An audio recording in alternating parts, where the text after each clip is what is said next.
The containment bay reeked of copper and ozone. Keith pressed his back against the cold metal wall, watching the massive figure slumped in the corner. Even wounded and restrained by energy cuffs, the Zathin Queen was terrifying. 9 feet of chitinous armor, for arms ending in razor-sharp talons, and eyes like molten gold that tracked his every movement. "You're insane," Judith whispered through the comm unit in his ear. From the observation deck above, she had a clear view of the bay. Command said to leave her. Let the wound fester. She's a war criminal, Keith. Keith adjusted his medical kit on his shoulder. She's a prisoner of war. There's a difference. She personally commanded the fleet that glassed Titan colony. 300,000 people. I know. Keith's jaw tightened. He'd lost friends on Titan, but he'd also taken an oath. I'm still going in. The hatch sealed behind him with a hiss that made his heart hammer. The Queen's great head turned toward him, mandibles clicking in what might have been curiosity or threat. A deep gash ran along her thorax, leaking viscous purple fluid that pulled along the floor. The wound was infected. He could see the discoloration even from here. I'm here to help, Keith said, keeping his voice steady. He held up the medical kit so she could see it. That wound will kill you if it's not treated. The Queen's mandibles clattered, a sound somewhere between a laugh and a snarl. Her voice resonated through the bay, translated by the neural implant behind Keith's ear. Come to gloat? To watch the mighty fall? No, Keith said, taking a cautious step forward. I came to do my job. Your species killed my clutch sisters. Your weapons burned our breeding worlds. Your species tried to exterminate us first. But right now, in this room, I'm not a soldier. I'm a medic. And you're bleeding. The golden eyes narrowed. Approach then, soft skin. Let us see if your courage matches your words. Keith crossed the distance between them. Up close, the Queen was even more imposing. Her breathing was labored, each exhale whistling through damaged spiracles. The wound was worse than he'd thought, deep enough to see the darker tissue beneath her carapace. He knelt beside her, unpacking his kit. This is going to hurt. Pain is an old companion. Keith activated the sterilizer wand, running it along the edges of the wound. The Queen's body tensed, but she didn't move. He worked carefully, cleaning away infected tissue, applying regenerative gel designed for arthropod-based biology. One wrong move and those talons could eviscerate him. Why? The Queen's voice was softer now, almost puzzled. We are enemies. I would have killed you without hesitation.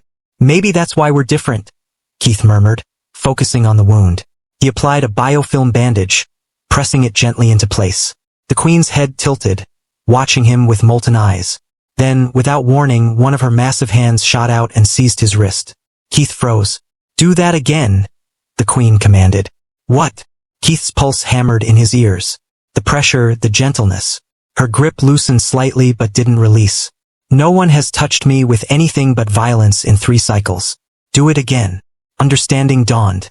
Keith carefully placed his free hand back on the bandage, pressing with the same careful pressure, smoothing the edges.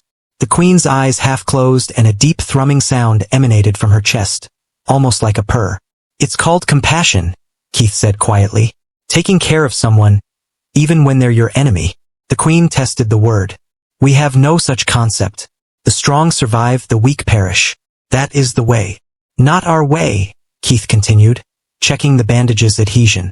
We believe even enemies deserve dignity, medical treatment, a chance. From his earpiece, Judith's voice crackled. Keith, you're trending on the Alliance networks. The observation deck recording. It's everywhere. The Queen released his wrist, settling back against the wall. The thrumming continued. Softer now. Your species is strange, human, Keith. Weak in body, perhaps not weak where it matters. Keith packed his kit, standing slowly. The infection should clear in 48 hours. I'll be back to change the bandage. That's my job. The Queen was silent for a long moment. The clutch sister I lost at Titan. She commanded the Northern Fleet. Her name was Zathrix. Her voice carried something Keith had never heard from a Zin before. Grief. She had believed humans were vermin, weak, unworthy of the stars they claimed. And what do you believe now? Keith asked. I believe, the Queen said, eyes meeting his, that perhaps Zathrix never truly understood strength. True strength is not in the killing blow. It is in the hand that heals when it could harm. The mercy given when vengeance is deserved. Keith nodded slowly. I'll tell Command you're cooperating with treatment. Human Keith paused at the hatch. When this war ends, and it will end, I will remember this day. I will remember the human who saw an enemy and chose compassion. As the hatch sealed behind him, Judith was already racing down from the observation deck. She grabbed his shoulders, eyes wide. Do you understand what just happened? That recording? Humans across the Alliance are calling you a hero. The Zathin diplomatic channels are exploding with requests for peace talks. Keith looked back at the containment bay. I was just cleaning her wound. You did more than that, Judith said, voice thick with emotion. You reminded everyone, human and alien alike, what we're supposed to be fighting for. Not conquest, not revenge, but the chance to be better than our worst moments.